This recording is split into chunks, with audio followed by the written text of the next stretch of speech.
Terus kita makin bertanya-tanya, kenapa sih aku nggak bisa fokus ke hal-hal sehari-hari aja, ke hal-hal yang harusnya aku kerjain, tapi aku malah nggak bisa all out, nggak bisa fokus ke hal-hal yang memang sudah seharusnya buat dikerjakan.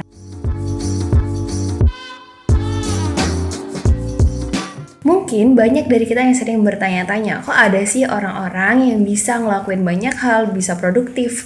Sementara kita untuk ngelakuin sesuatu itu perlu sebuah dorongan yang besar atau perlu sebuah motivasi yang besar, yang terkadang motivasi dan dorongan ini seiring dengan berjalannya waktu suka tiba-tiba drop gitu aja.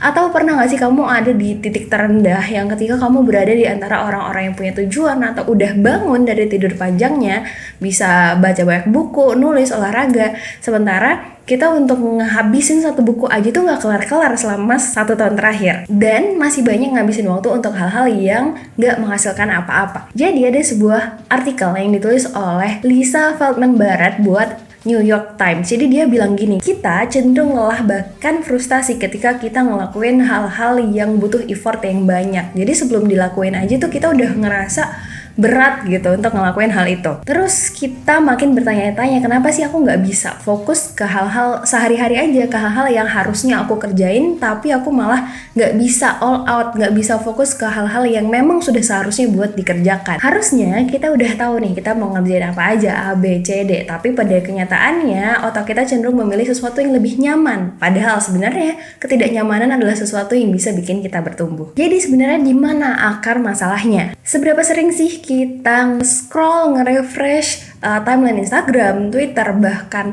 sosial media kita sampai nggak tahu ujungnya dan tiba-tiba kita udah ngerasa hanyut di dalamnya dan ngabisin banyak waktu? Apakah hal itu mudah untuk dilakukan? Apakah hal itu butuh effort untuk ngelakuinnya? Iya, tentu saja tidak. Mudah banget kan untuk ngelakuin hal itu sampai kita hanyut di dalamnya, tapi untuk ngelakuin hal-hal kayak baca buku, olahraga, atau sesuatu yang bisa menghasilkan sesuatu tuh rasanya berat, dan baru baca buku 2 halaman aja udah ngantuk. Jawabannya adalah dopamin. Jadi otak manusia itu punya hormon yang dinamain sama dopamin. Hormon ini dirilis ketika kita melakukan sebuah aktivitas yang bisa meningkatkan kesenangan dalam diri, seperti main sosmed, makan junk food, dengerin musik, dan lain-lain. Sebenarnya aktivitas-aktivitas yang aku sebutin sebelumnya kayak baca buku, olahraga, dan lain-lain bisa juga ningkatin dopamin. Tapi dopamin yang ditingkatkan tidak sebanyak ketika kita main sosmed, makan junk food, dan lain-lainnya. Jadi tubuh kita punya sistem biologis yang disebut homeostasis. Tubuh kita pengen menjaga kestabilan fisik dan zat kimia yang ada di dalamnya. Jadi setiap kali ada ketidakseimbangan di antara mereka, tubuh kita akan dengan cepat beradaptasi dengan hal itu. Apabila tubuh kita tuh udah terbiasa sama mengkonsumsi dopamin yang tinggi, pada akhirnya itu akan dijadikan titik normal baru. Dan pada akhirnya ngelakuin sesuatu aktivitas yang cuma ngasilin dopamin yang sedikit akan jadi sangat flat dan gak menarik lagi buat kita konsumsi. Lalu gimana dong caranya supaya kita nih yang udah terbiasa mengkonsumsi dopamin tinggi bisa nyaman dengan aktivitas yang ningkatin dopamin gak terlalu tinggi? Caranya adalah dengan melakukan dopamine detox. Analoginya kayak gini nih. Misalnya ada anak orang kaya, dia terbiasa dengan sesuatu yang mewah, makan steak, makan di restoran yang mewah gitu kan.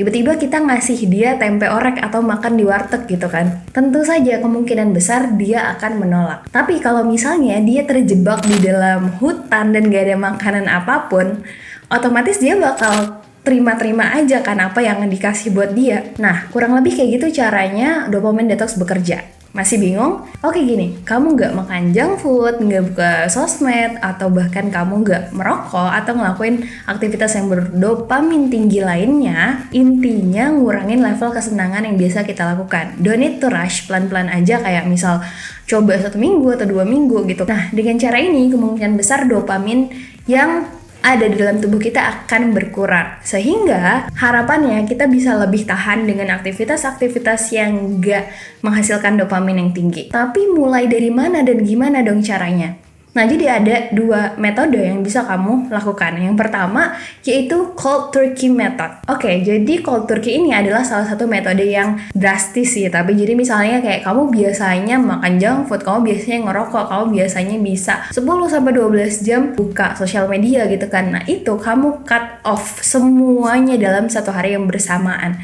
Nah, ini merupakan salah satu metode yang sangat drastis dan efeknya adalah ketidaknyamanannya pun akan sangat tinggi. Karena kan ya drastis banget, kayak bayangin aja biasanya kamu ngelakuin hal itu tapi semuanya bener-bener di-cut dan nggak ada gitu kan. Jadi kalau kamu bisa kuat ngelewatinnya, nah ini kamu bisa coba lagi di kebesokan-besokan harinya. Tapi kalau misalnya kamu nggak bisa, kamu bakal ngerasa berat banget, kamu akan ngulangin hal yang sama di keesokan harinya karena terlalu berat dan kamu ngerasa nggak bisa, karena kan terlalu drastis ya. Nah, yang kedua, pilih satu hari dalam seminggu untuk ngurangin salah satu aja aktivitas yang berdopamin tinggi. Misal nih, pemicu dopamin tinggi di tubuh kamu adalah scroll TikTok. Kamu nggak bisa tuh ngehandle atau ngasih kontrol diri kamu untuk berhenti scroll. Lakuin aja pelan-pelan. Nah, misal setiap weekend kamu nggak boleh buka sosial media apapun gitu kan. Nah, jadi kemungkinan besar kamu akan mencari aktivitas yang bisa ngasih kamu dopamin meskipun itu nggak tinggi.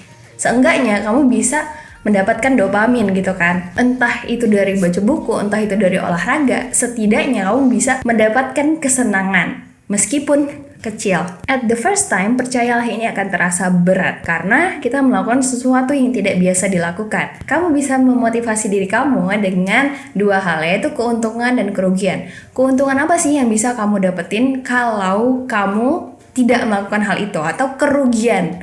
Nah, kerugian apa sih yang kamu dapetin kalau kamu terus-terusan melakukan hal seperti itu? Nah, dengan mempertimbangkan satu di antara kedua itu, keuntungan atau kerugian, kita bisa lebih fokus ke aktivitas yang mau kita lakuin. Selamat mencoba and see you on the next video.